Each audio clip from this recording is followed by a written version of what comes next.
Kardinaly Tsarazana Désiré mila fibebahana sy fiovana ny taona vaovao.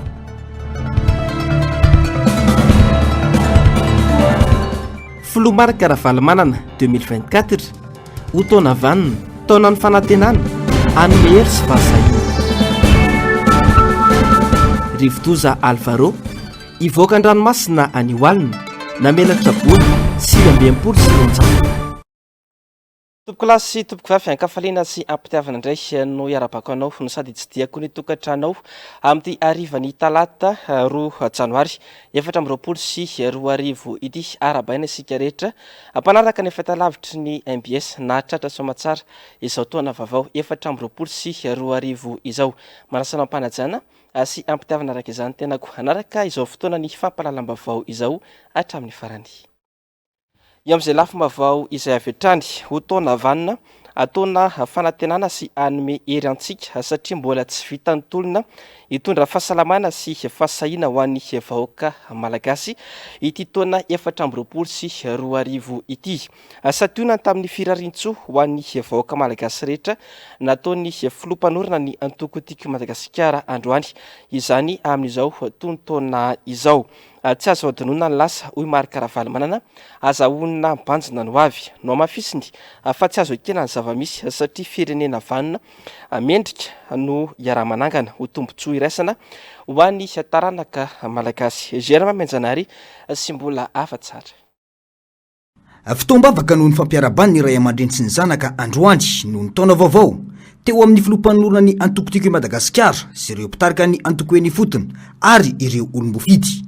Nandritra izany no nitondra ny filoha Marika Ravalomanana fiarabana ho an'ny vahoaka malagasy nahatratra indrindra izao taona vaovao 2020 sy 2020 izao. Noho ny fitahin'Andriamanitra dia samy mbola velonaina isika ary afaka andia izao taona vaovao 2020 sy 2020 izao. Aoka ho atolotsika azy ny dera ny laza ary voninahitra satria izy no miahy itsika, izy no mitantana atsika, izy no manome hery atsika amin'ny alalan'ny fanahy masina mba hahafahantsika tsara malala zany hoe fahendreny zany. Satria izay matahotra an'Andriamanitra no voaloam-pahendrena ka angatantsika azy mba homeny mandrakarivantsika zany fahatsiarovana ny tena tokony atahorana azy zany. Tsy matahotra sanatria avy hoe matahotra dia andositra na hiafina na tsy teny fa matahotra sao dia mivily lalana isika. Faly tokoa sy ireo fianakaviako miaraba amin'ny vahoaka malagasy rehetra indrindra fa ny tiako Madagasikara amin'izao voalohan'ny taona 2020 sy 2020 izao. Engany ka ho taona vanina, taona sahaza izay asoantsika ary indrindrindrindra ho taona hitondra fahasalamana ao antsika ty taona ity. Engany ka taona hitondra fanantenana sy ame hery antsika indray eo amin'ny tolona izay ataontsika satria mbola tsy vita ny tolona ataontsika. Mirary koa aho raha mirary mba hitondra fahasalamana sy fahasahina ho antsika rehetra izay mpitolona ato anatin'ny tiako Madagasikara. Misaotra anareo makasitraka ny fiandohan'ny taona vaovao toy izao indrindra ho antsika tena mpitarika ety antoko ity dia ahafahantsika menakavy, ahafahantsika rehetra milaza sy maminavina ary ihany koa tantara ny zavatra niseho nandritry ny taona lasa iny. Tsy azo adinoina mihitsy ny lasa ary tsy avelantsika andeha fotsiny reny fa tsy maintsy tsara otsika tsara ary hibanjina no avy koa tsika ary hanana fomba fijery vaovao vision amin'ity taona 2020 sy 2020 ity. Tsy ny tiako Madagasikara ihany no manana ray aman-dreny manana anareo fa ny malagasy ray amanontolo hoy ny sekretera jeneraly ny antoko-timy nisy olo tena ireo mpikatroka rehetra manerana ny nosy. Manamafy ny fiarabana izay efa natao teo miarahaba nareo menakavy nahatratry ny taona vaovao ary dia ty taona ity ne mba tena ho taona fahombiazana ho antsika rehetrarehetra. Mirary soa hatrany mba ahazo hatrany ny hery sy tanjaka ary fahasalamana ary indrindra ny fahombiazana araka n'izay lazaiko teo amin'ny zavatra rehetra izay atao. Tsy resaka politika satria ny fotoanandroany tena natokana mihitsy hoe ifampiaraban'ny ray aman-dreny sy ny zanaka amin'ny tontaona, kanefa mamela anao anaty faingososona fotsiny ny resaky ny olona sy ny fahatsapana ny zava-misy eto amin'ny firenena. Nankatoa président ary nanaja feno ny fanapahan-kevitra izay noraisinao ny vahoaka malagasy sy ny firenena iray manontolo no ny fahatokisana ny fahaiza-mitarika na ny leadership nanananao. Ary eto dia mbola hamafisina ary mbola mendrandra an'izay fahaiza-mitarika nananao izay mpanaradia eto amin'ny antokotiko Madagasikara, ary ny vahoaka maro mbola manantena an'izay. Vonona izay ary hamafisina eto ny anatanteraka izay toromarika omenao na amin'ny endriny ahoana na amin'ny endriny inona ny amin'ny fanohizana ny tolona amin'ny foto-kevitra izay nijoroanao ny tarihanao ny vahoaka malagasy. Dia mbola mamerina ny firarian-tsoa sy ny fiarabana anareo mivady. Miarahaba antsika rehetra ihany koa na hatratro ny taona vaovao ary mirary soa ny isatokantrano. Nanamafy izany ihany koa ny filohan'ny vondrona parlementaire timy. Fifaliana trany ho anay solitena vahoaka sy ny solombavam-bahoaka ny mifanaritava aminareo mivady sy ny anary mitondra ny firarian-tsoa ho anareo mivady sy ny ankohonana ary ny taranakareo. Ny teny farany dia hoe tsy miemotra isika miroso hatrany ary anana fahasahiana satria manana diditsika tanatrehany ny vahoaka amin'ny ady izay atao, satria ady ny fiainana isan'andro ny ray aman-dreny-mpitandrina teo, ady amin'ny anoanana, ady amin'ny fahantrana, ady amin'ny fahalovana, maro ny ady atrehantsika ka dia izay ny teny ary dia manantena fambolomena-Andriamanitra mangataka isika ny nomezany hery sy fahasalamana ho anareo ny anananay anareo hatrany amin'ny fotoana lava izay omeny ahafahantsika mifampirizika dia mirary soa tompoko miarabantsika rehetra raha mirary soa antsika rehetra ihany koa amin'izao taona vaovao zao mba ho ambiny zava-manasatra sika rehetra. Amin'ny mafampiarabanana tratrany taona ho an'ity androany ity moa dia nisy ny fanolorana fanomezana ho marika hita maso ho fanajana ny ray aman-dreny. Nisy ihany koa ny fampizarana mofomamy, tandindo ny fampizarana mamy ary mbola ho mamy toy izany ihany koa ny taona.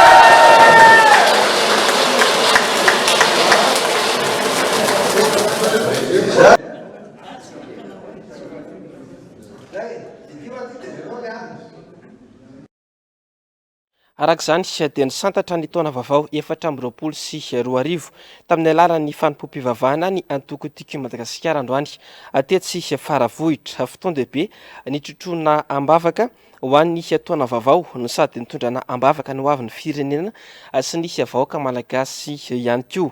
Ny antefa tamin'ny vahoaka malagasy rehetra ny teny ny toriana sy ny afatra nataony mpitandrina nandritra izany izay ny ainga tamin'ny tantara ny Mosesy Ando Miaratina sy ny Aritanjona. Ady amin'ny fahafahana, ady amin'ny amerenana ny tany, ady amin'ny andresena ny sakana, teboka telo lehibe ny fantohan'ny tenin'Andriamanitra notoriana amakivakiana ity taona vaovao no menantsika ity zany. Mampirisika ny olona iady Andriamanitra azona fandresena eo ampamakivakiana ity taona ity. Mitaky ezaka sy finiavana avy amin'ny tsiraray sy ny fikambanana samihafa ary ny vahoaka malagasy rehetra nefa izany. Evi-dehibe telo no tsy maintsy tandremana sy tanteraina natrarana ny tanjona. Mandrosoa resehony sakana ny voalohany andeha iray saina, iray hevitra ary fampatoky. Tsy teraka ho azy ny fifampitokisana raha tsy mahatoky ianao aloha. Mila mitoetra ho mahatoky sika, tsy miovaova hevitra. Tsy izay fitsokan'ny rivotra no ioronanao, fa mila mijoro ary tena mahatoky. Fa raha tsy mahatoky isika tsy afaka ny fampatoky. Ny hevitra faharoa, mandrosoa resehony sakana andeha hivavaka ka hifandray tsy tapaka amin'Andriamanitra, fa tsy nofo amandra intsony ny editsika eto amin'ity tanindrazantsika ity, fa tena fanaharatsy eny amin'ny rivotra. Nambarako teo ny hoe ny farafahakeliny raha tsy mahatakatra azy tsika dia irato ny masontsika, fa ny lainga sy ny tsy fahamarinana dia ny devoly sy ny fanaharatsy no tompony.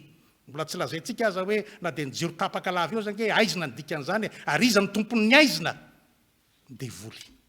Zany rehetra zany misahatra tena tokony hoetreretsika faran'izay tsotra indrindra ny ambany vohitra mahazo an'izany. Ary ny fahatelo farany, mandrosoa resehony sakana andeha ifanoana. Ny tena fanomezam-pahasoavana tsy manilika ny hafa, kanefa koa tsy mahatonga antsika hijery ny sasany miasa fotsiny. Tandray manko dia misy le mijery ny sasany miasa fotsiny ka hopitsikera rehefa avy eo. Tsy olona manana fanomezam-pahasoavana zany, fa ny zava-dehibe ndao ifanoana. Ny fanahy masina ane amin'ny antsika saina fahendrena azahoantsika miaina sy manatanteraka izany tenin'Andriamanitra izany, mba azahoantsika mandroso tokoa mandresy ny sakana hiditra amin'ny tany tondra-dronono sy tantely. Nafonja ny afatra ho an'ny vahoaka malagasy, mitaona ny rehetra hijoro sy hosay manoloana ny zava-misy ainana. Tsy hoe te hitolontsika dia te hitolona, fa tokony araka iombona tsara tsika fa ny malagasy rehetra araka ny fomba fiteny sy ataon'ny filohantsika hiatrahany dia niveriny indray amin'ny toetra izay tony ny tany vao zanaka. Ary zay le nambara teo hoe olona tsy mitondra ny zom-pirenena malagasy no mitondra. Zany hoe inona moa ny hevitra zany? Niveriny indray ny malagasy ho tony ny tany voazanaka. Ary dia inona moa ny endriky ny firenena voazanaka?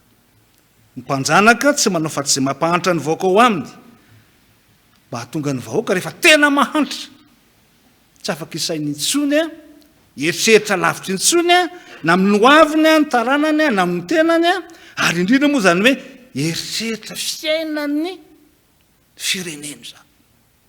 Ary dia mora vidina ny safidiny, mora reberebeny, ary mora resy ny tahotra. Zatra zay ataontsika sy toetrana-bavaka dia zao, mba merenana indray le tolom-panafahana ny firenena dia tsaroa fa mitaky fahasahiana zany, ary dia tena mitaky fandraisana andraikitra ny tsirairay. Ka okotsika tsy mora zarazaray, okotsika tsy mora ampisarahana, fa hameriny indray zany asina mahamolona zany tsika. Ary raha ambara amin'ny teny fivavahana zany dia zao, hameriny indray ny endrika Andriamanitra mba ho hita eo amin'ny vahoaka malagasy, mba tsy mitsintroka, mba tsy mitrongo vahoaka. Hoy ny tompo, mifidiana ny lehilahy ho antsika dia mandehana ka miadia amin'ny Amalekita. Io tenin'Andriamanitra araka ny voasoratra atao amin'ny Eksodosy 7:10, ny andiny fahasivy tapany io no nakana ny afatra tamin'ity fotoana ity. Fa ny pompivavahana fisaorana an'Andriamanitra no ny taona vaovao, sady fitrotroana mbavaka ny ho avy ny firenena sy ny vahoaka malagasy rehetra tetsy faravohitra. Fa tsy mbola vitantonina tsy tsahatra isika raha tsy manjaka eto Madagasikara ny famarinana sy ny rariny ho ny filompanorina ny antoko tiky Madagasikara tamin'ity androany ity. No mafisy ny filoha Marc Ravalomanana fa tony tsy misy iny fifidianana tao rehetrezana tamin'ny 9 Novambra 2024 teo iny. Vonina hitarika ny vahoaka malagasy ny tenany satria tsy ekena izao zava-misy eto amin'ny firenena izao. Manondromena avokoa ny tondro rehetra eto Madagasikara ankehitriny. Ny sandany arary ny totongana atrany, ny vidim-piainana mitangana, ny tany tapitra lasa ny vahiny avokoa. Mila mijoro ny rehetra fa toa inina ampantraina ny firenena sy ny malagasy amin'izao fotoana izao. Izay nambarany filoha Marc Ravalomanana tamin'ity androany ity, raha nanao ny jeritodika ara-politika teto amin'ny firenena azahoana ampanjina ny ho avy amin'ity taona 2024 ity. Germain Menjanary sy mbola afa-tsara. Fanaovana jeritodika momba ny taona lasa, hiatrehana ny ho avy ny fiandohan'ny taona vaovao toy izao, hoy ny filoha Marc Ravalomanana androany. Marina dia marina tokoa, ary ny rahana hita zany toy ny tafika andrafan-tanàna, fa nampanginina ny marina, ary indrindra ny tsy fahazahoana maneho hevitra malalaka, ka nampiasana ny raha matahora. Natao daholo ny fomba rehetra anakanana mba tsy isian'ny fivorovoriana, tsy ahafahana manao hevitra ara-politika, nefa dia atao mpifidianana iny taona iny. Hitantsika tsara ary ny andohany zany hoe tolona izany. Ny andohan'ny tolona dia nanomboka ny tolona isika, satria ny tolomantsika efa ny fanampianam-bava, tsy famelana ny olona ivory dia tsy neketsika izany. ny toromantsika ny tsy fanekena ny anaovana amboletra ny fifidianana izay mariana sy raha nahita tsara fa nitongilana fenosoka nanao zay nampandanina ny kandidatam-panjakana ny fomba rehetra ny azony atao dia nataony daholy mba hampitahorana mba hanakanana ary indrindrindra tena naovana herisetra tsy tsika irery fa ireo mpiaradia amintsika eny fa na dia ny FFKM mara zay fiangonana fiangonana kristiana eto Madagasikara misy an'ireo ray aman-dreny zay mitarika eny fa na ireo société civile ary fiarahamonimpirenena ireo masivo zay niasa teto sy mahalala ny zava-misy dia samy natsapa fa tsy rariny tsy mendrika tsy sahaza mivoaka malagasy zavatra nyseho satria manana n'ilay déclaration des droits de l'homme tsika manana n'ilay déclaration universelle momba ny zany fahalalahana zany sika saingy indrisy teto amintsika tsy izay nitranga tsy anaiky hatramin'ny farany ny sarisary-pifidianana ny antokotimy ary tsy anaiky raha tsy efa tafapetraka eto amin'ny firenena ny tany tandalany sy ny fiandrianam-pirenena efa nilaza aho no efa nilaza izahay fa tsy anaiky ary tsy anaiky velively everina toy ny tsy misy ny voka-pifidianana isiny ary tena nataonay mazava tsara zay fanazavana zay eny misy aminareo mihitsy aza hoy abinareo no nilaza fa tokony nandresy isika raha nandray anjara ny zava-marina nefa dia tsy afaka nandray anjara amin'ny fifidianana toy ireny isika satria tsy ho maro toerana naoviana zany fitondrana tsy milamina zany tsy mandeha amin'ny fahamarinana zany zay ny tanila izany ny fifidianana marina ihany no antoka mitondra amin'ny fahamarinana toerana ara-politika na ny stabilité politique ka na inona ny fomba filaza na inona fihetsika tao rehefa tsy mandeha amin'izay lafiny fanarahan-dalàna izay fanajana toy ny andrak'Andriamaso ny lalam-pandrenana izay tsy afaka ny aritra ary tsy avy tanjavatra zay fifidianana zany na tonga atsika tsy nandray anjara ary tsy tsika ihany hoy aminareo fa ny maro anisa any malagasy zay tratratra amin'ny fitopolo isan-jato malagasy rehetra dia samy tsy nakasitraka niny avokoa tsy firenena voaozona akory Madagasikara sy ny vahoaka malagasy ka anaiky fahantrano tsy firenena voaozona akory Madagasikara ka anaiky ny tsindry azo lena sy ny fampiasan-kery hoy hatrany ny filomarika Ravalomanana tsy ny mahamaika akory ny akaseza na akafahefana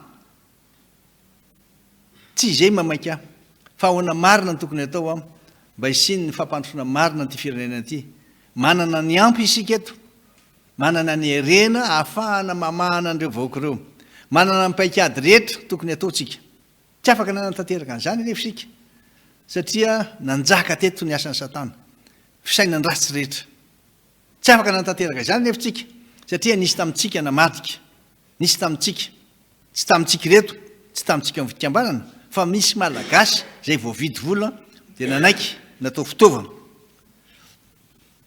ny anahantra ho ianareo mivoaka malagasy ary anisan'ireo firenena tena tsisy tsony ny fampandrosoana tsisy tsony tenenana hoe mahantra malagasy efa mitsindroka eny Jordia tsy manana trano elofana alaina ny tanina satria nahoana satria tsy manana ny zo malagasy hiaro ny vahoaka malagasy hiaro ny taranaka malagasy ny anahantra ny vahoaka malagasy ary anisan'ireo firenena dimy tena mahantra indrindra eran-tany isika eto Madagasikara olona tsy mizaka zo pirenena malagasy no mitondra firenena ary tsy mbola hita maneran-tany izany fa eto Madagasikara ihany hoy ny fanazavany fanjanana amin'ny endriny vaovao no atao eto Madagasikara ambonin'izay dia olona tsy mizaka ny zo pirenena malagasy no mitondra ny firenena ary tsy mbola hita maneran-tany zany hoe olona hafa firenena no mitondra ny firenentsika ahoana no fomba hidirantsika amin'izany olona tsy mizaka ny zo pirenena malagasy dia tsy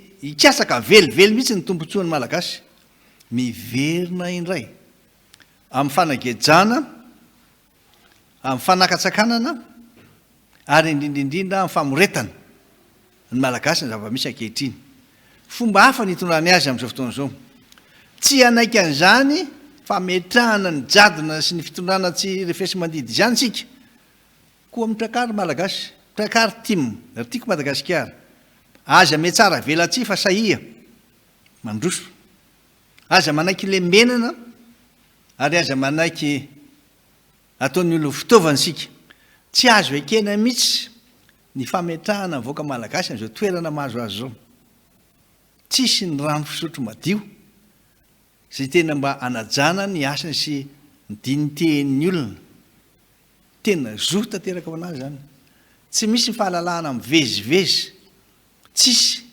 fahalalahana mba maneho hevitra na kely ary fa de tonga de didy jadona fanagadrana fanapitena ny asany malagasy ny malagasy tsy firenena ny filazana zany fa fanandevozana raha teo mihitsy ary fanjanahana amin'ny fomba endrika vaovao indray malagasy rehetra hoe aminareo samy matsapa fa misy ireo vitsy sy manana tombotsy manokana zay mbola miaro ihany hitsanganytsika hosay isika ary dia ty ilaza aminareo fa manana paikady vaovao anova tanteraka mihitsy zavatra misy eto ary rehefa mbola averiko aminareo ihany fa zay andro rehetra sisa iainako menan'Andriamanitra tena anaovako zay fomba rehetra ampandrosoana an'ity firenena ity ary anana n'izay flexibilité na ny fanetrehetena raha ilainy zany a mba hahafahantsika mampiseho indray fa tsika mpitarika ane no tsy maintsy mampiseho mivoaka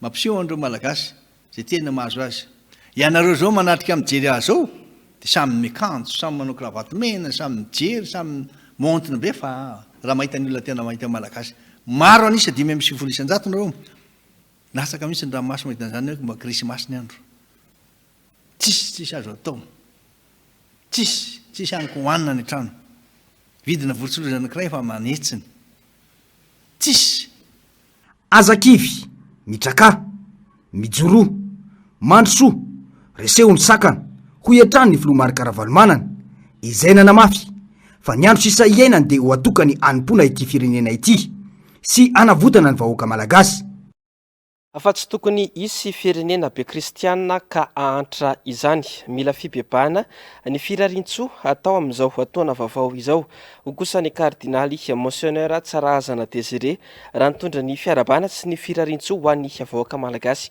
amin'izao fotoana vaovao 2024 izao avitra Sondrabe sy Mathieu Prince 12 taona no niverenan'ny fahaleovan-teny Madagasikara firenena faharoa mahatra indrindra eran-tany Madagasikara amin'izao fotoana fantadaza fa maro anefa ireo misoratena ho kristiana eto amin'ny firenena raha tena manana n'Andriamanitra tokoa isika tsy tokony toy izao manjo ny malagasy hoy ny kardinaly rehefa nitondra ny fiarabana noho ny tony taona nankintsika amin'Janahary ity nosontsika ity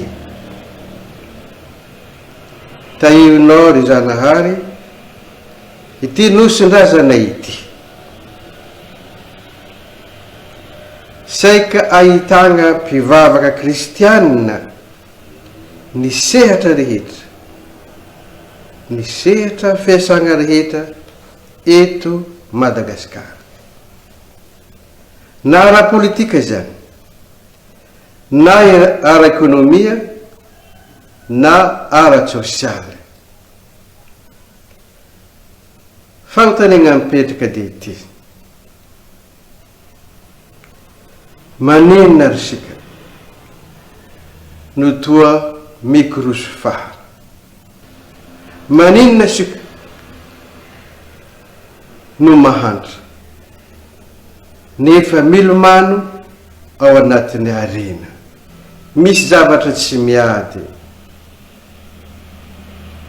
tsy amilona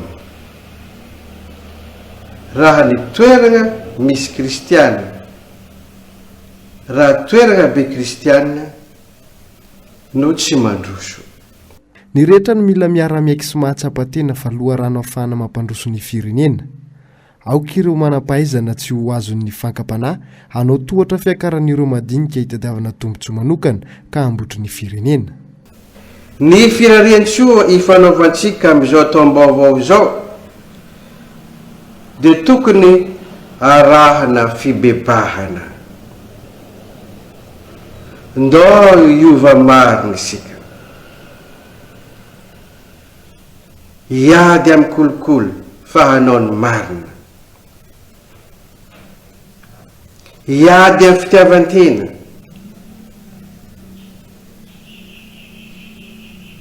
hiady amin'ny fiatsaram-belatsy,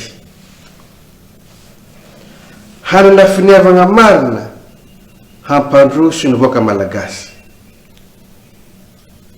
fa tsy atakalo amin'ny fanaovana bizinesy, ny fanompoana ny piretan'ny razana, manoloana ny fanararaotana ataon'ny sasany anyre madinika tsy mahay taratasy, dia nisy ray aman-dreny anankiray nalahelo loatra ka rafitra ny teny hoe ny gasy raha mahay taratasy manambaka ny vaoaka malagasy.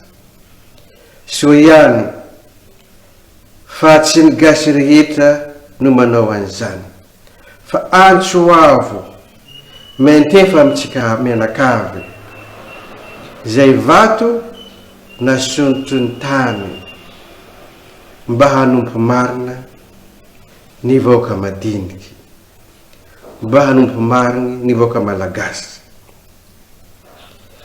Entsika mbavaka reo tompona andraikitra rehetra ato amin'ny firenena mba handresiny ratsy amin'ny fagnanaovana ny tsara, hanjaka ny fandriam-pahalemana mba hampiadana ny vaoaka malagasy rehetra. Arabaina daholo antsika mandrakavy, tratra ny taona 2024. mijoro amin'ny maharay aman-dreny mikatsaka ny filaminana ary ny fampihavan'ny sy ny fampandrosoana ireo lehibe ny finoana kristianina, tsy mitaza-potsiny manoloana ny fahasarotan'ny fiainana fa mitady andromanalina vahaolana ho tombotsoan'ny maraonisa. Fa mila fandovana fiatsaram-piainana ny vahoaka malagasy amin'ny toana vaovao ity. Mafy ny zavatra niainana tamin'ny taon-dasa 2024 izay lasa iny ka tsy mila hiverenana intsony. Ho an'ny olom-pirenena sasany sarotra ny anantena fiovana raha ny toe-java-misy amin'izao fotoana izao no jerena. Ho an'ny hafa kosa miova ny zavatra rehetra rehefa ny toe-tsaina no miova voalohany, fanadihadiana nataon'ny ando miaratiana sy ny ari-tanjona. Hita sy ny enana tamin'ny taoniny avokoa ny ratsy rehetra. Mafy ny atrehan'izany indrindra ireo ny ankina ny fiainam-bahoaka deny sosialy. Nampikakaka ny maro ny fiakaran'ny vidim-piainana, ny tsy fandriam-pahalemana, ny tsy fisitrahana angofo sy rano fisotro madio. Ny aina tao anaty fantrana ny vahoaka malagasy, ny ninana ampantrena ho tombotsoa ny olombitsy. Hatramin'izao tsy tafarina izany. Vao mialalina sy mialalpaka ny fantrana. Sa manao izay mampety ny fiainany sisany rehetra. Vaovao ny taona, mila fanovana ny malagasy, fiatsaram-piainana lavitry ny kolikoly, ny fantrana sy ny maro hafa, miankina amin'ny tsiraray anefa izany. Ohatrany tsitako zao zay hita fiovana amin'ity taona ity. Aiko hoe mbola ohatrany tamin'ny taona lasa ihany fiainana satria zao efa misontra daholo ny vidin-javatra rehetra. Efa sairanana be tsy haina mba hisy fiovana ihany na tsy izy. Manirariana aloha mba hisy ihany fiovana. Piainana. Zay zao tiako hoe fa hoe vidim-piainana. Sarotra be ilay vidim-piainana tamin'ny taona iny dia tsisy tokony tsy hiverina intsony amin'ity. Mba miandry aloha, mirariana mba hisy fiovana. Zay zao nandrasana aloha. Fiovana ny fiainana. Mba hoe mba ho mora izany. Mba sarosarotra kely aloha izy tamin'ity taona ity, sarosarotra kely mihitsy. Dia mba iova izany izy ity taona vaovao dia mba miova koa izany ny fiainana.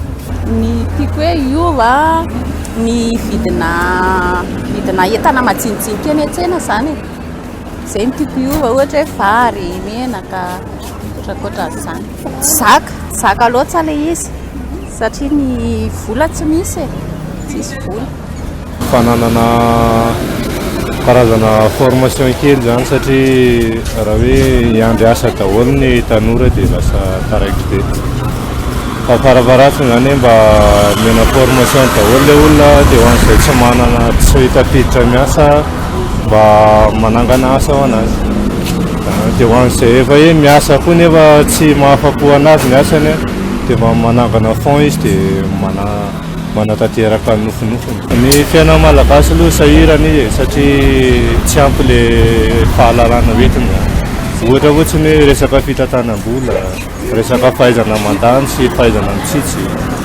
Anjany le resaka formation tokony mba hananany malagasy dia mora ho azy ny voarina satria na ny tsirairay ara lasa manana self discipline daholo amin'izay rehetra ataony zany. Amiko manokana aloha zany dia mahita fivanana fiainana aloha zany tsy mieritseritra tsony hidintsika. Raha eto aminay aloha zany tsisy tsapaka mamokatra izay fa ny tena marina zany mila mamokatra dia miandro mivokatra dia izay fa efa miakatra be daholo ny vidim-piainana, ny karama tsy misy ohatr'izany. Asa ho an'ny rehetra famarina toerana isandam-bola, vidim-piainana mifanatsana amin'ny fidiram-bola ny tsirairay, karama mendrika ireo no tena maika silana fanovana ho ny olo-pirenena. Raha mbola izao fitantanan'izao anefa sarotra ny atongavana sisitrahan'izany. Ireo efa mpahazo tombotsoa ihany no moy amin'ny fiainany, fa ny maro anisa tsy maintsy miaritra sy miaina ny zava-misy. 424 taona vaovao ataona ny fanantenana ho an'ny akamaroan'ny vahoaka malagasy. Mafy ho an'ny akamaroan'ny malagasy tokoa mantsy raha tsy ahivana ny taona 424 indrindra fa ny lafiny sosialy izay tsy nitsahany totongana ato anatin'izay taona maro izay. Fijerena ny vidim-piainana araka izany no andrasan'ny rehetra araka ny fanadihadiana nataony Jessica Miray sy Matteo Prince amin'izao taona vaovao izao.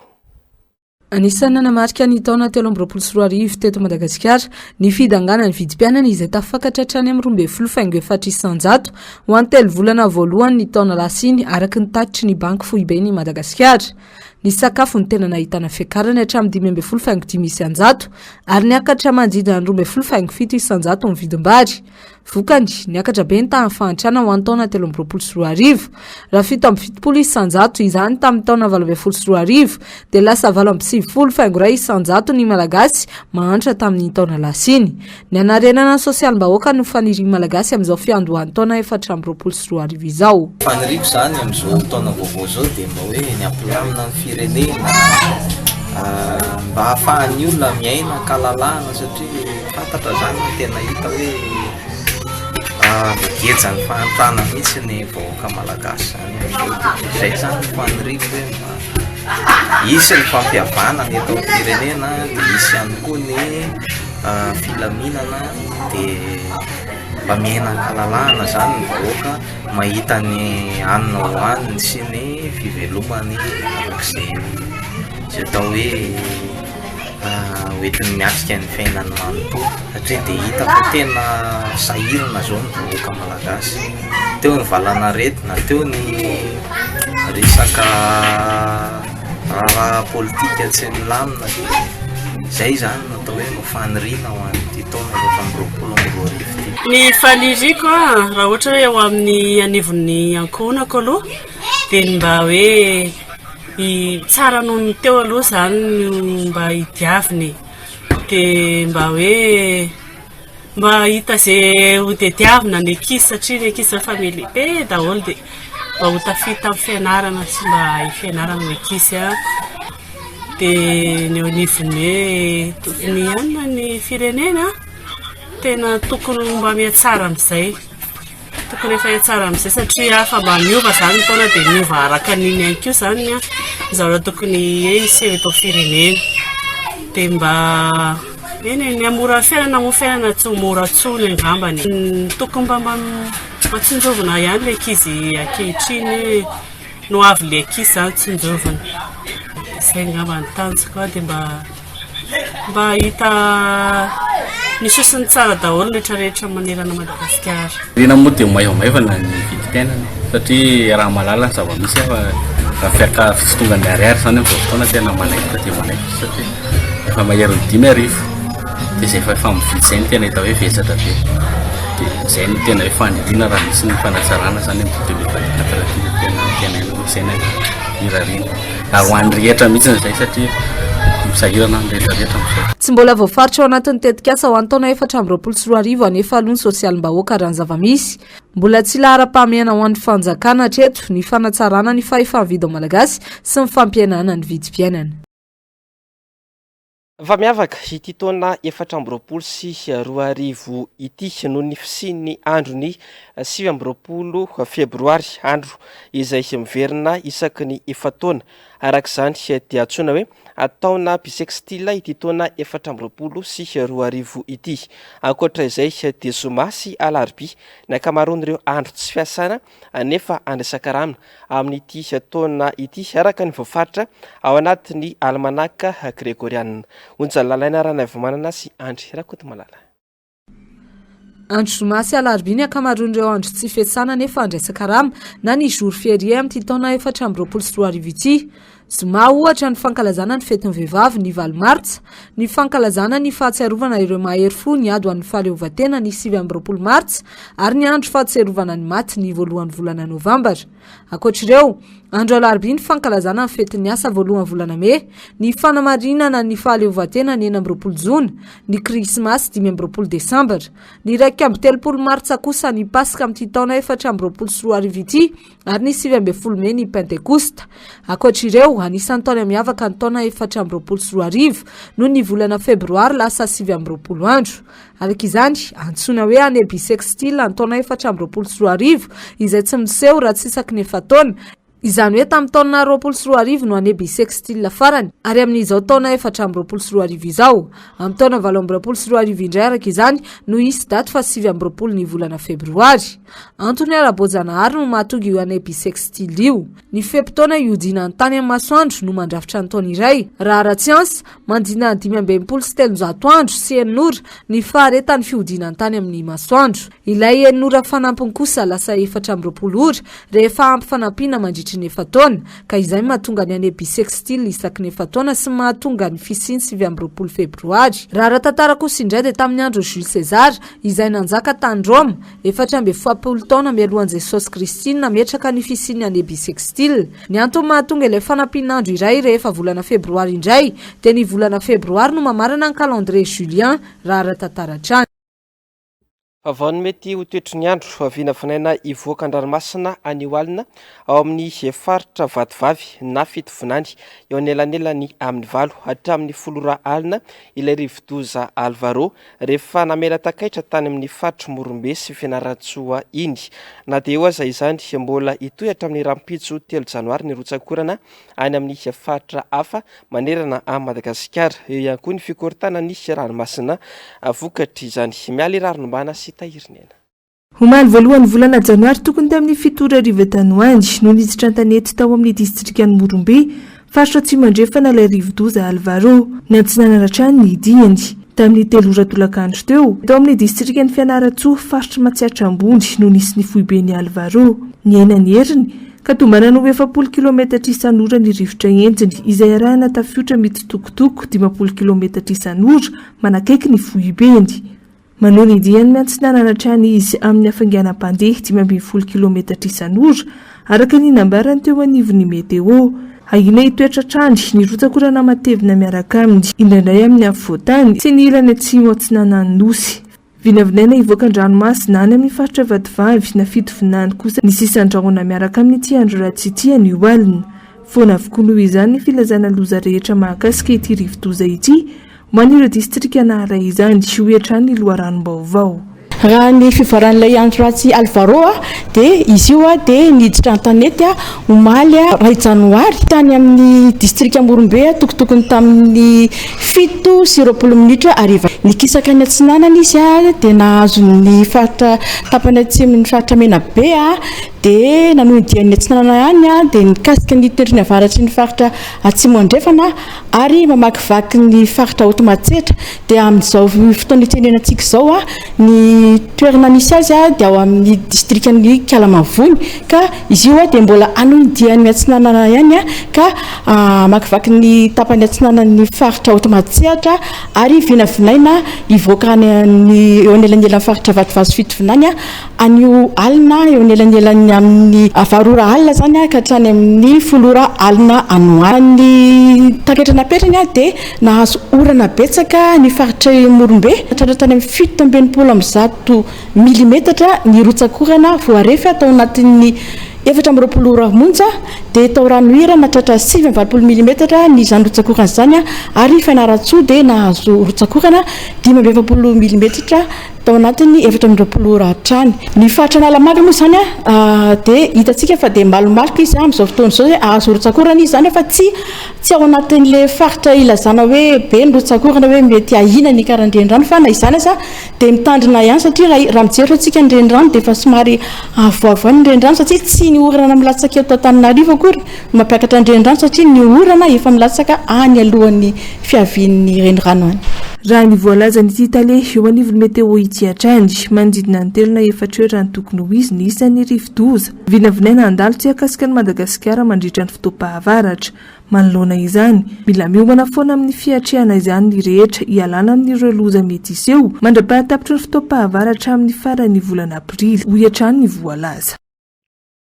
Olona 720 no nafindra toerana tanimbary madidina ny 200 hektara ny dibo-drano noho ny fandalovan'ny rivo-doza Alvaro araka ny tatitra vonjemaika navoaka ny BNGRC tamin'ity androany ity. Azo lazaina ho maivana ihany nefa ny fiatrehana ny voina raha ny fanazavana noho ny fiomanandrehetra ho ity rafitra misana ny loza ny voajana ary ity. Avitra Sondrabe sy Mateo Prince. Nampitondra takaitrana dia fotoana fohy ihany aza no nandalovan'ilay rivo-doza Alvaro tany amin'ny tapany atsimo nosy iny. Fokontany 5 tao amin'ny distrikan'ny Morombe no tena nahita pahavoazana. Ambohitsy, Antanandava, Avaradrova, Tsihake ary Tsinjorano.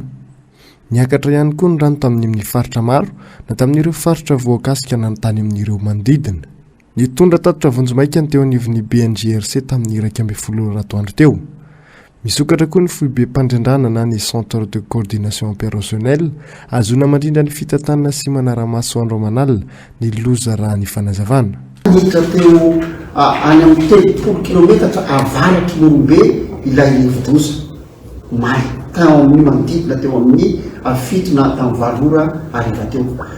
Ka raha ny tatitra voarainay hatramin'ny 20 ora teo dia efa misy 7% ny olona nafindra toerana satria dibo-drano tao amin'ny Morombe. Vokatra izay dia mbola misy ihany koa ny fahavoazana tany Beroro satria misy ny fahavoazana tany iray dia tsy resaka olona nafindra toerana fa hatreto aloha dia ny ino moa zany tanimbary no voa amin'izao fotoana izao dia manodididina 200 hektara ny voa ao amin'ny torana atao hoe Berombotsy. Izy io dia ao anatin'ny distrikany voalazako teo ao anatin'ny distrikany Beroro dia misy voa ihany koa ny fokontany Maromiandra, Soatanana, Beroro Est. Ankoatran'izay moa dia misy Potonjirama ihany koa izay manjera eraky ny lalana. Hatreto aloha zany tsy mbola eno hoe misy ainana fohy na olana ratra na olona atao hoe tsy tapopoka. Efa niainga ireo fanampiana sy ireo fitaovana avy amin'ny BNGRC sy ireo mpiara-miombina antokamonjina ireo mpiray tanindrazana tradoza. Tsikaritra ihany koa fa niara-ny Salah sy ny fanometanana tamin'ireo tompona ndraiky tateny fotony tily ao amin'ny faritra Toliary iny. Vao miandoha ny vanim-potoana ny fahavaratra sy ireo rivo-doza amin'izao fotoana izao ka ny tanana andrehitra ho mailo sy tandrina trany. Iverenantsika ny akon'ny farantaona teo orakoraka no niseho teny amin'ny ambany tonely nanamboda ny aliny 1 Desambra lasa teo noroandreo vao polisy kominaly atao anatin'ny orankija tsy hijanona atao ambany tonelina ireo fianakaviana sahirana sy tsy manan-kialofana ireo. Nolazaina fa manala-baraka ny firenena sy ny fitondrana izy ireo raha misy vahiny mpizahantany ka izay no antony fandroana Ankitsirano. Zava-misy izay tena tsirariny hoy fitarainareo fianakaviana sahirana raha tafaresaka tamin'ny mialy ranombana sy tahirinena.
Sakeren'ny mpianakaviana mitezakely sy raha matoa efa nahazo taona ary ankizy avokoa ny ankamaroany reto fianakaviana sahirana tsy manan-kialofana sy patory an-dalana noroahan'ny polisy kominaly tetỳ ambany tonelina Ambohida ny alina iraika amby 30 desambra lasa teo tokony tamin'ny 10 alina tany ho any.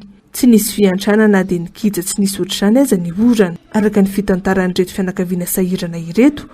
Tsy voasambany fa efa nanomboka tamin'ny 17 volana desambra teo izy ireo no tsy navelan'ny odiody sy nipetraka teto ambany tonelina teto. Tsy vitan'izay mandroaka sy manompa ireto polisy kominaly ireto fa mbola manapatra fahefana tamin'ny alalan'ny fampiasan-kery sy ny fikasihan-tanana ary ny fangalana izay fanomezana kely azon'ireto patory an-dalana ireto ihany koa araka ny voalaza hatrany. Nolazaina fa manala baraka ny firenena sy ny fitondrana raha misy mpizahan-tany mandalo ka izay no antony ambenana fatratra sy nandroana ireo tsy manan-kialofana. Ny andro fety ny tena efa tsy manana kanefa mbola nokory-tanina eto amin'ny tanindrazana ny iaviana ihany koa ho etrany ny fitarainana ireto fianakaviana sahirana ireto. Aiza le fanjakana amin'izao fa tena mijaly izay aty amin'ny tinena satria mikarama ny zava-tsy alainy zareo rehefa le mipetraka dia manjokojao izy dia alainay. Nefa izay mitaiza-kely daholo tsisy ale misy fizarana azonay alainy zareo hatrany volanay alainy zareo. Oentina ny anaty kameza dia avy ny zava-tsy alainy dia efa tonga any dia rehefa azony dia averiny ihany izay. Nanomboka tamin'ny 23 dia efa izay tsy mijanona eto zarana fotsiny izay le olona efa mpameana isa-taona tonga eto foana manome. Lazainy fa ny lehibe anono maniraka anazy sady manompa reny izy no mively amin'ny baton tsy mifidina ankizy kely na olona lehibe. Tsy na inona le raha nantonjahana anay na inona fa tonjahana amin'izany izay dia oentina velesiny amin'ny baton isanandro. Kalony vahiny izay misy vahiny mandalo dia tsy mety. Paloha dia efa lasa ny vahiny vita fety vao miveriny eto izay akalony vahiny izay. Amin'izay mele olona vola izy hoe zaraina ho anay dia tonga dia tsy nizaraina anay fa le noetiny tamin'ny automobile fotsiny araka tamin'ny vary somenaka. Somene municipal fa le olona manome hoe zaraina ho anay. Izy le mandoaka ohatr'izao dia misy tomobile anjanona hoe zara zavatra anay na anay le zavatra dia tsy nizaraina akory dia noasiny amin'ny anjao vorana be. Ohatr'izao ny anaovana anay isa-taona. Tsy azo matory atsena hoy izay nefa izay tsisy le ufana hita le vahiny le mizahan-tany reny no matory atsena izay. Jereo izay mahantra aty fa tena mijaly mihitsy izay. Azendana rehefa amin'ny sehatra tena tokony andraisana andraikitra aingana tsy hita popoka ary mody fanina sy manao be marenina ny komina Antananarivo renivohitra. Ohatra azo tsapain-tanana ireo vaky miavosa manapaka ireo araben'ny arivo tsy misy mpandroaka raha tsy ilany zava-tsineny Andravoangy, Beoririka, Andavamamba, Anosipatrana, Analakely. Efa tsy lazaina intsony ny fofona mantsina ateraka izany izay miteraka tsy fahasalamana ho an'ny mponina. Manginy fotsiny ny faharatsindalana eto afovoantany izay miteraka fitohanan'ny fifamovozana tsy hitan'olo. Fantombo isa ireo olona nandalo fizaham-pahasalamana sy nanaraka fitsaboana atetsy amin'ny hôpitaly na Ziara Ampefilo tamin'ny farantaona sy ny fiandohan'ny taona vaovao 2020 sy 2020. 2020 ireo tranga ny zaha-fahasalamana teny antoerana nandritra ireo roa andro ireo raha toka tsy maintsy notazomina anaraka fitsaboana ny 470 tamin'izy ireo. Roa kosa ny trangam-pahafatesana. Mialy Rarinombana sy Andry Rakotomalala. 2020 ny isan'ireo olona tonga ny zaha-fahasalamana teny amin'ny sampana vonjy-taitra ny hôpitaly Ziara ny andro 30 desambra 2020 raha toka zato izany tamin'ny 30 desambra taona 2020. 9 kosa ireo tonga teny antoerana ny voalohan'ny volana janoary 2020 raha toka 7 tamin'ny taondasa. Ny totaly 720 ireo olona tonga teny amin'ny Ziara nanao izay fizaham-pahasalamana izay nandritra ireo roa andro ireo. Ny 70 tamin'ireo olona ireo no nahiditra hôpitaly raha toka nalefa nody avokoa ireo ambiny rehefa nahazo ny fitsaboana sahaza azy avy. Nahitana fiakarana ireo isa ireo raha oharina tamin'ny taondasa. Aty teny anivon'ny fiarahamonina sy teny an-dalambe hatrany no ahitana isa betsaka izay nahatratra 70 nandritra ireo roa andro ireo ary raha toka 70 kosa izany tamin'ny taondasa. Manarakaraka azy ny lozam-pifamovozana 950 tamin'ny 30 desambra sy voalohan'ny volana janoary teo raha toka 7 tamin'ny taondasa. Roa ny trangam-pahafatesana. 30 kosa ireo ny zaha-fahasalamana mikasika ny fanampoizinana ara-tsakafo ka ny 3 tamin'izy ireo no niditra hôpitaly ny andro ny 30 desambra.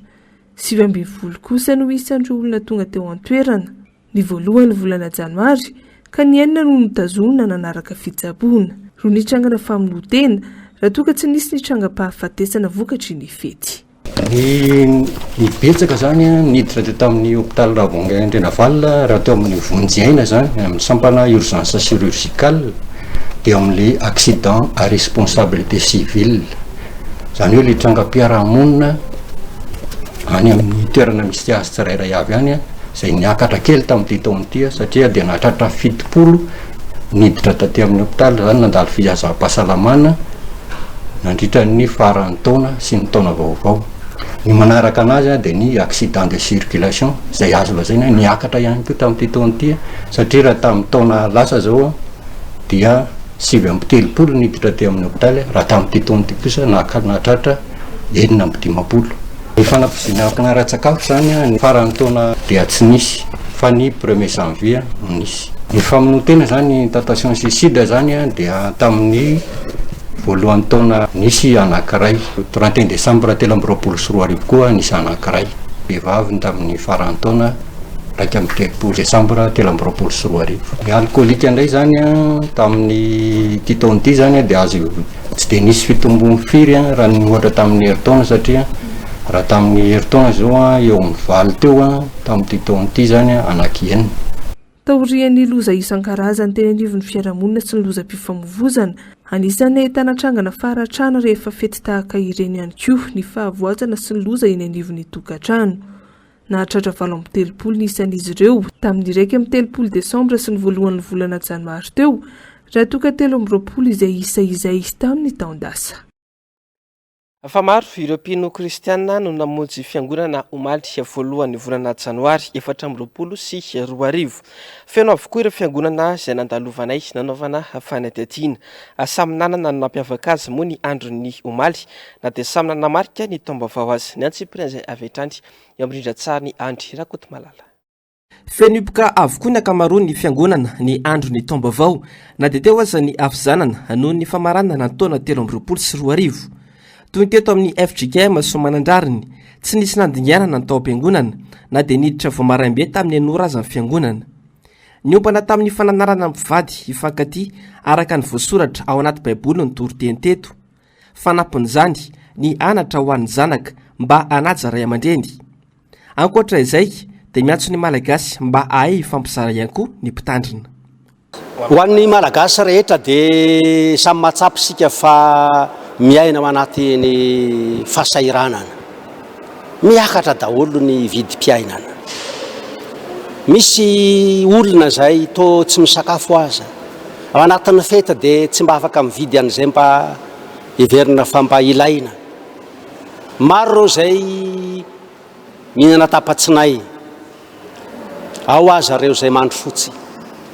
Iangaviana amintsika malagasy mba hifanampy, mba hifanometanana.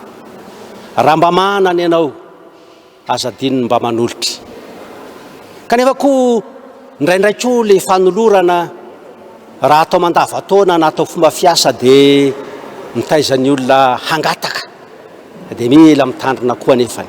Koa isika zay sahirana ny afatro dia zao hoe ho antsika rehetra amin'ity taona ity dia tadadio tsara fa miankina amin'ny safidinao zay ataonao ny fiainanao, na ianao miara-miasa amin'Andriamanitra na ianao miara-miasa amin'ny Satana dia zay ihany ny vokany raisinao.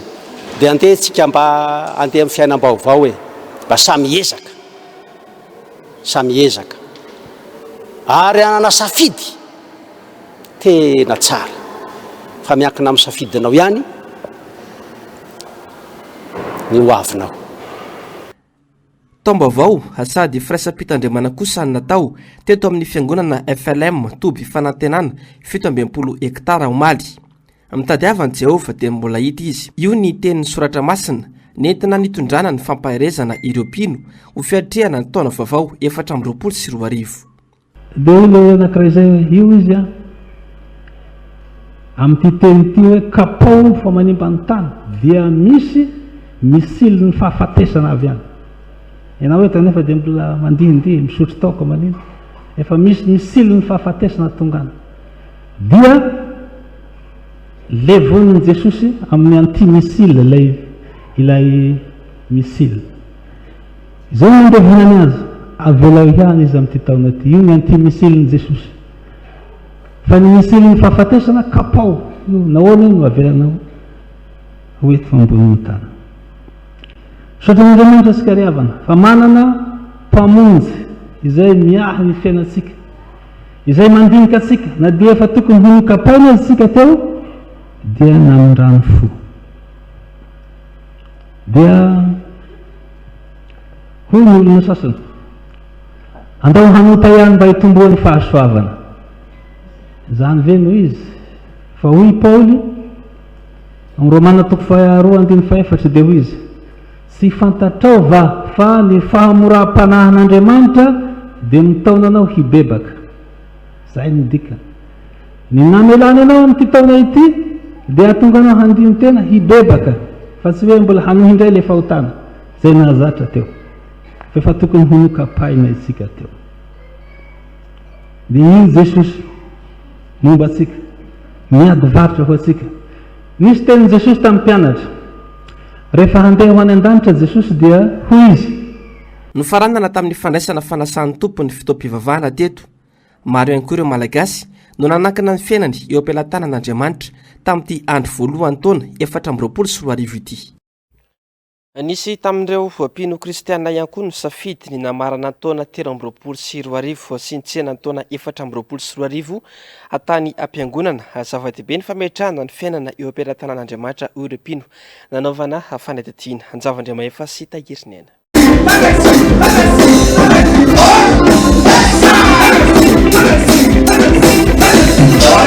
Tamin'ny sivoralina tsy diso no nanomboka ny lanonana ny andrasana ny taona vaovao teto amin'ity toerana fanaovan-danonana ity. Feno hipoka ny trano ary ny falevokoa teto na ny kely na ny lehibe. Tratra ny tanjona ho an'ny mpikarakara satria dia lany avokoa tsy toy ny tamin'ny taondasa ireo tapakila tamin'ny taon'indy. Na dia teo aza nefa izay fahombiazana izay tsy karitry ny mpikarakara ny fahasahirana ny isa-tokantrano sy niezaka nataony tsirairay vao afaka namonjy fety aman-danonana lehibe tahaka izao. Dia tsy akilany nanao sarotra ho an'ny mpikarakara ihany koa ny fiantsenana ireo akora ilaina noho ny fidangan'ny vidin'ireo entana eny an-tsena indrindra fa vanim-potoana ny fety tahaka izao. Koa satria miala vola ny olona ary fety ny andro dia tsy maintsy natao izay afa-po tsirairay ho ny fanazavana. Tena na riska ny olona raha le tao aminay manokana. Tamin'ny voalohany dia voalohany ihany nohatra ny kamokamo tsy fantatra hoe mbola nandinika hoe aiza no ale fa tao anatin'ny 2 andro alohany tongavana zao dia mibosesika tsy nohatra ny 500 sy 200 zay tamin'ny herintaona fa tamin'ity tena tratra le izy na dia mafy ary le fiainana dia tia nalazy le olona zay zany tena marina hitany amin'ny endry le olona eny hoe tena mitady zavatra amarifaliana ny vatany sy ny sainy sy ny fanahany izy sy ny fony izy zany dia zay natongavan'ny olona le olona zany efa manao batindrakitra any aminy any raha zay fahalalany azy ary zay foana isa-taona fa ny fahefamividy zany hita hoe tsy dia ampy any zany tsy dia maharaka le olona satria tazana zany amin'ny resaka boisson zao tsy dia mandifa boisson loatra satria efa mafy le vidirina vidiny zavatra amin'izao vorotsiloza fotsiny zay fitena foto-tsakafo amin'ny réveillon ohatr'izao ary nisy mampalaza ny tsipasina minitso raha tamin'ny herintaona ohatr'izao zay mbona nahazo vorotsiloza tany amin'ny 90 000 ariary 100 000 ariary na lafo indrindra amin'izao nefa efa mahatratra amin'ny 850 000 francs na 170 000 ariary tena mafy be resaka menaka ohatrinona tamin'izany ndretrarehetra raha mpikarakara lanonana no asa fanaon'ity vehivavy ity isan-taona ny safidy ny anatrika izy sy ny fianakaviany tamin'ny taona 324 iny no maniny mialoha ny volana tokana ny atrehana izao fety izao satria raha malala ny fahasarotan'ny fiainana. Tamin'ity taona ity zao zay no hoe namonjy lanonana fa isa-taona zay mpikarakara manana mialoha be efa fatapatatra dia efa mandray fanapa-kevitra hoe dia fety sa tsy ade dia efa ho manana mialoha efa tokana ao anatin'ny budget an'ny fiainana mihitsy zany hoe mba misy événement fa fin d'année misy événement tout ny événement na fety rehetra fa tsy misy stress ianao raha mikarakara ianao efa ray volana mialoha anao dia efa manomboka miasa saina fa amin'izao zany tena hoe lasa ianao mamonjy fety tsy mieritreritra sakafo tsy mieritreritra ninina ianao tsy mieritreritra fikarakarana fa tena hoe anao lanonana miaraka amin'ny fianakaviana.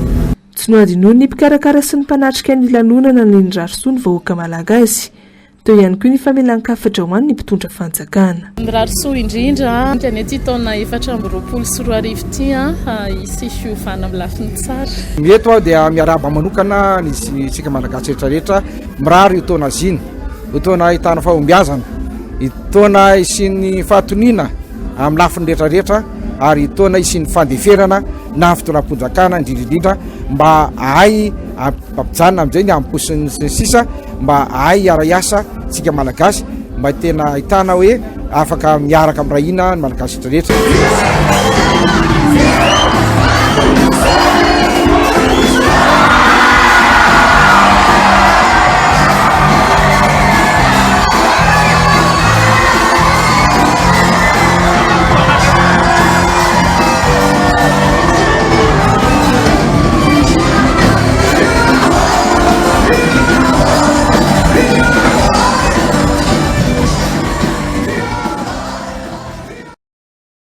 Ataka ireny moa zany ny zavanisy na ny ambiance tena anatin'ireny efitrano filanonana nanao fahaveloma ny taona 2024 sy nandraisana ny taona 2024 ndeo jerentsika kosa atao anatin'ity fanadidina manaraka ity ny ambiance rehetra tany anaty fiangonana rehetra tany. Tsy vitsy ireo namarana ny taona 2024 tany an-tranon'Andriamanitra. Fotoana natokana ho fisaorana azy no ny fitahiana nandritra ny taona 2024 ary fametrahana eo am-pelatanan'Andriamanitra ny fiainana mandritra ny taona vaovao 2024. Safidy manokana moa ilay satria fahasoavana nomen'Andriamanitra tamin'ity taona ity dia teo foana izy nandritra ny taona dia tonga hisaotra anazy izay efa tsy handeha amin'ny toerana hafa. Atiny mba hitako milamina aloha kina amin'Andriamanitra ny farany taona ry atomboka aminazy koa sady zatra azy izay aloha tokana aty amin'ny tranon'Andriamanitra. Tiana hoe faranana aty amin'ny tranon'Andriamanitra dia ity koa no anombohana ny taona vaovao zay satria fantatra hoe Andriamanitra zany ny antony mahatonga anay ohatra izao dia tiana hoe aty amin'ny tranon'Andriamanitra nambohanay dia hamarananay faran'ny taona. Ho an'ny teto amin'ny FJKM Andavamamba Kristy Velona manokana feto rososina no ankalazaina. Teo ny 70 taona ny fiangonana, teo ihany koa ny fanamariana ny fety ny farantaona tamin'ny lalan'ny anja sy ny fideranan'Andriamanitra. Efa elaela izay tsy nisy satria noho ny zavatra nisy teto amin'ny firenena sy ny zavatra maro samihafa dia tamin'ity taona ity izy dia ndaverina indray ary dia ao anatin'ny tena fankalazana izany tanteraka izay dia nao tena rodorodo mihitsy moa izany izy ity ho an'ny kristianina rehetra mba hiterana sy ankalazan'Andriamanitra ny amin'ny fahatrarana ny taona noho ny fahatan'ny taona 2024 ary fitsenana ny taona 2024 dia tena zava-dehibe mihitsy zany ho antsika kristianina manokana zany dia tena hoe manokana izany zavatra atao hoe goavana izany mankalazan'Andriamanitra sy midera zany satria tena tao anatin'ny fitantanan'Andriamanitra tao anatin'ny fomban'Andriamanitra no nahafahana nandihy izay taona 2024 izay dia tena zava-dehibe ny fisaorana sy ny fideranan'Andriamanitra dia izany nanentanana ny kristianina rehetra mba hoe tena hiaraka amin'ny fotoana ohatran'izao aty an-tranon'Andriamanitra mamarana ny taona ary indrindra mitsena ny taona vaovao ihany koa.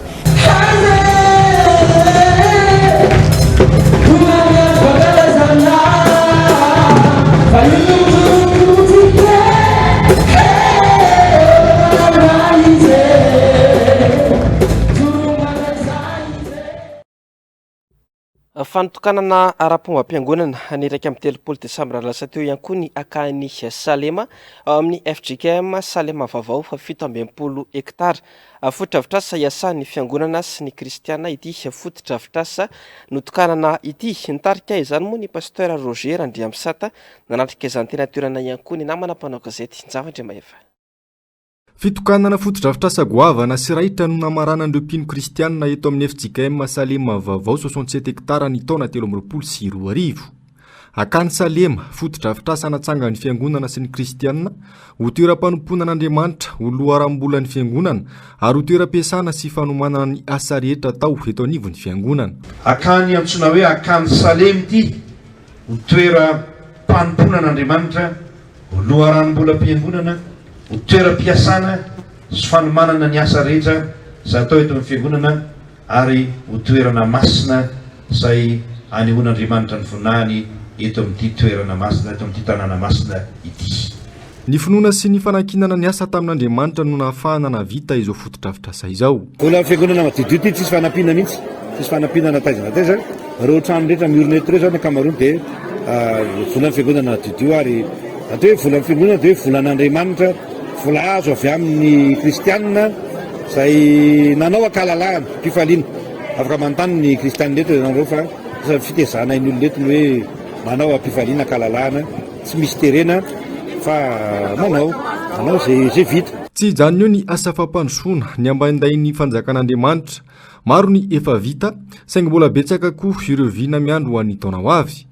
Anisan'izany ny fananganana toeram-pitsaboana iray lehibe izay tena ilan'ny mponina ety amin'ny manodidina ho ny fanazavana. Fizarana mofomamy moa no namaranana ny fitokanana ny akany Salema teto amin'ny FJKM Salema vaovao 67 hektara. Vaovao trangam-piarahamonina, yaourta, fromazy, fanafody azo avy amin'ny zava-maniry, kojakoja fikarakarana tarehy sy volo, ranom-boankazo simba sy lany daty no nigazana ny farantaona 2024 teo tany amin'ny distrikt Antsoromandidy sy Fianorivo be. Entana isan-karazany milanja 2,300 kilao no voatery nidorana tany amin'ny faritra Vadivavy sy Fitovonany ho fiarovana ny mpanjifa amin'ny fanapizonana ara-tsakafo nandritra ny fety nidorana tao Berivotra ny Sabotsy Alahady teo ihany koa ireo vary efa voadio tamin'ireo vary loha tao Mahajanga. Voararany lalàna ny fivarotana sakafo sy kojakoja lany daty na simba tahaka izao, mila mailo ihany koa ny mpanjifa amin'ny fijerena ny datin'ireo sakafo vidiana mba tsy hanomezana vana ireo mpanararoatra. Amaranantsika ny vavahary amin'ity hariva ity horohorontany teo amin'ny Maridefy 7 faingo 9 rister no nandrava fananana sy namozana ain'olona ampolony maro tany Japon omaly alatsinainy. Nandray fepetra sy nanaitra ny mponina omailo ireo tompon'andraikitra any an-toerana noho ny toetany satria dia ahina ny mety iverenana ity horohorontany mahery vaika ity. Avitra Sondrabe sy Mathieu Prince. Les alertes au tsunami ont été levées au Japon mardi. Fotodrafitrasa 10 no kilan'ny afo anjato ny potika tany Wajima Japon araka ny tatitra nataon'ny préfecture tany an-toerana noho ny horohorontany. Ny aliny alatsinainy fiandohan'ny taona teo no nisehony ity loza voajanahary ity. Olona 770 hatreto no fantatra fa namonyainy raha mbola mitohy kosa ny fikarohana hatramin'izao. Noho ity loza ity dia noraisin'ny prime ministre japonais avy hatrany ny loza milaza tsunami any amin'ny faritry Wajima. 730 ireo mpiamonjy voina sy mpitandro ny filaminana nahetsika. Nilaza ihany koa ity tompon'andraikitra ity fa misedra olana ireo mpitandro ny filaminana sy mpamonjy voina amin'ny fitrandrahana vaovao amin'ireo toerana samihafa noho ny fahatapahan'ny lalana. Maro amin'ireo arabe ny tsy azo andehanana satria vaky sy miepaka izany. Nosokafana ihany koa ireo toerana samihafa toa ny any sika mba hahafahan'ireo vahoaka voakasika amin'ny sitraka ny fanampiana ra-tsakafo. Tokantrano manodidina ny 3 arivo sy 3 alina no tsy afaka misitraka rano sy herinaratra. Nilaza kilan'izay ny manampahaizana momba ny horohorontany fa mafy ary atahorana mbola iverina ny horohorontany toy iny. Miantso ny rehetra ho mailo sy hitandrona trano araka izany ireo tompon'andraikitra any Japon. Ny fandarana ao anamarina sy ny Global News arahan'ny horonan-tsary indray miseho fa mitondra ny lohateny hoe les Sudoués en vacances ireo no arahinao aorian'izao fotoana ny fampahalalam-baovao izao mametraka ny verma mandrapitafa ho amin'ny rampitso indray tompoko lasy tompoko vavy veloma tompoko.